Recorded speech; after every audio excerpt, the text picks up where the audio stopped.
النهارده اول مره الكابتن الخطيب يحتد شويه على اللعيبه، وفي القعده او الكلام اللي حصل بينه وبينهم قال لهم لا، انا مش هقبل ابدا ابدا ما حدث الموسمين الماضيين انه يتكرر هذا الموسم. والاهلي مركز على البطولات المحليه برضو، طبعا افريقيا وكل حاجه، عشان البعض لما انا قلت امبارح انه الاهلي بيتكلم على دوري وعلى كاس وافريقيا بالتاكيد يعني، لكن افريقيا هتظهر الرؤيه خلال الاسبوعين القادمين يعني.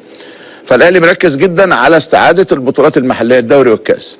كابتن خطيب قال ان النادي لن يسمح بتكرار ما حدث الموسم الماضي، ان الاهلي يبقى متقدم ويخسر النقاط ويخسر البطوله، ده لن نسمح به على الاطلاق يعني.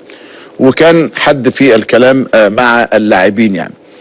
لكنه الاهم بقى كان كولر قال كده لاداره النادي الاهلي، قال لهم استعدوا لصيف ساخن جدا جدا جدا، وقال انه هيبقى عنده تغيير كبير في قوام الفريق خلال الفتره القادمه، يعني الموسم هينتهي بحلوه وبشره وبمره، اللي مش هيكون على المستوى المأمول، اللي مش هيبقى يعني على مستوى النادي الاهلي، لا مش هيكمل ايا كان الاسم بقى.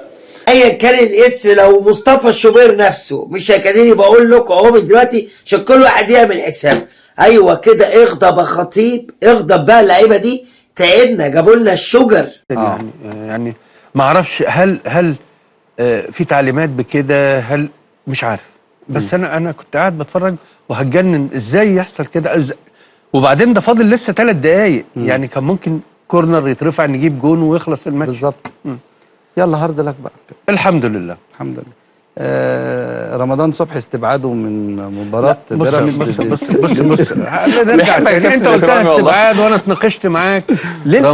رمضان ايوه للاصابه. رمضان، هي رمضان اصاباته بقت كتير دي. لا ده الاصابه دي غريبه جدا. ده الاصابه دي مش لعيب من فرقه توجو هي اللي عورته. امال ايه؟ ده احمد الشناوي اللي وقع على رجله. حبيبي. يعني ورجله ورمت، بس الحمد لله. يعني هو طبعا فضل مع الجهاز الطبي مع الجهاز الفني ان هو ما يبقاش متواجد بكره، على اساس ان انت عارف في ماتشين بقى افريقيا جايين. ماتش توجو اللي هو سجارة دوت ولا سكارة حاجه زي كده، وبعدين الماتش اللي بعديه بتاع الجيش الملكي. ايوه. ففضلوا ان هم يريحوا لغايه اما رجلين ان شاء الله تبقى كويسه. كابتن محمود، ماذا يحدث لي؟ لا الف لا باس الشر على كابتن رمضان اللي حزوق، اللي ما بيحزنش قدام النادي الاهلي. ده الطموح مجروح يا جماعه حرفيا.